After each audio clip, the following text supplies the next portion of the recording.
এদিকে বন্দরনগরী চট্টগ্রামে পাল্লা দিয়ে বাড়ছে ডেঙ্গু এবং করোনার সংক্রমণ।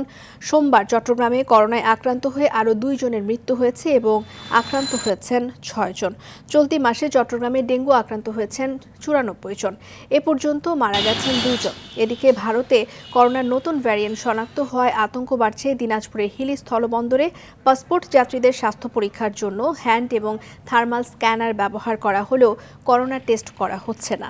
স্বাস্থ্য বিভাগ বলছে 2 সপ্তাহ আগে কিটের জন্য আবেদন করা হলেও তা পাননি তারা।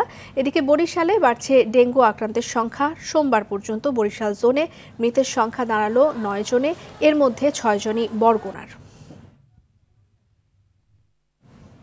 ডেঙ্গু এবং করোনা পরিস্থিতি জানাতে বরিশাল থেকে সরাসরি যোগ দিচ্ছেন সহকর্মী আরিফুল ইসলাম। আরিফ, ডেঙ্গু এবং করোনা সারা দেশেই বাড়ছে, বরিশালের খবর জানতে চাই আপনার কাছে।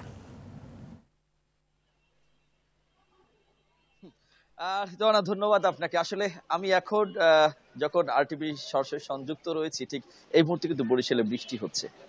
তো ঠিক এই মুহূর্তে আমি কিছুক্ষণ আগে কথা বলেছিলাম এখানে চিকিৎসকদের সাথে।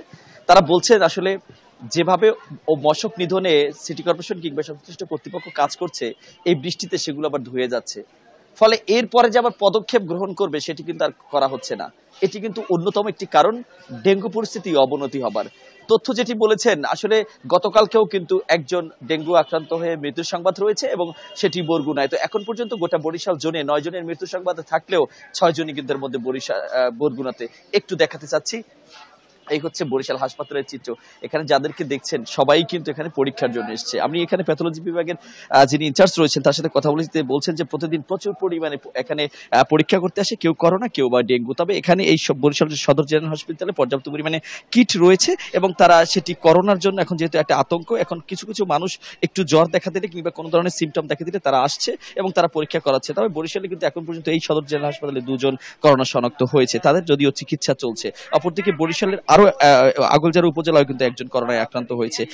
তো সব মিলিয়ে যেটি বলি সেটি হচ্ছে যে করোনার জন্য তারা প্রস্তুত থাকলেও কিন্তু ডেঙ্গুর যেই বিষয়টি সেটি কিন্তু এখন পর্যন্ত নিরাশয় বা নিরাময় কিংবা যে যে যে গুরুত্বপূর্ণ বা যথাযথ পদক্ষেপ সেটি কিন্তু আসলে বরিশাল কিংবা হাসপাতাল কর্তৃপক্ষ গ্রহণ করতে পারেনি। আমি এর আগে ঘুরেছিলাম বরিশাল শের-ই বাংলা মেডিকেল কলেজ হাসপাতালে, সেখানে চিত্র দেখেছি কিন্তু একদমই একটি ভঙ্গুর অবস্থা। সেটি হচ্ছে যে একদম স্বল্প জায়গায় প্রায় 5 করে রোগী রাখা হচ্ছে এবং প্রতিজন রোগীর সাথে 2 জন 1 জন করে ভিজিটর থাকছে। সুতরাং সেখানে কিন্তু ডেঙ্গু আক্রান্ত হয়ে যারা আসছে তারা আরো অস্বস্তিকর অবস্থায় রয়েছে এবং তারা কিন্তু মশারি টানাচ্ছে না। আপনি একটু জানবেন যে ডেঙ্গুর জন্য নির্দিষ্ট কোনো কর্নার নেই বরিশাল শের-ই বাংলা মেডিকেল হাসপাতালে। এ কারণে অন্যান্য মেডিসিন রোগীর সাথে কিন্তু ডেঙ্গু রোগী রাখা হয়। সুতরাং সেখানে কিন্তু আরো ডেঙ্গু পরিস্থিতি অবনতি হচ্ছে। গত 24 ঘন্টায় 126 জন ডেঙ্গু আক্রান্ত হয়েছে বরিশাল জন্য, এর মধ্যে 73 জন বরগুনাতে। তো বরগুনার অবস্থা একদমই ভয়াবহ। হৃদয় এতটুকু ছিল এখন পর্যন্ত বরিশাল আমার। আরেক ধন্যবাদ আপনাকে।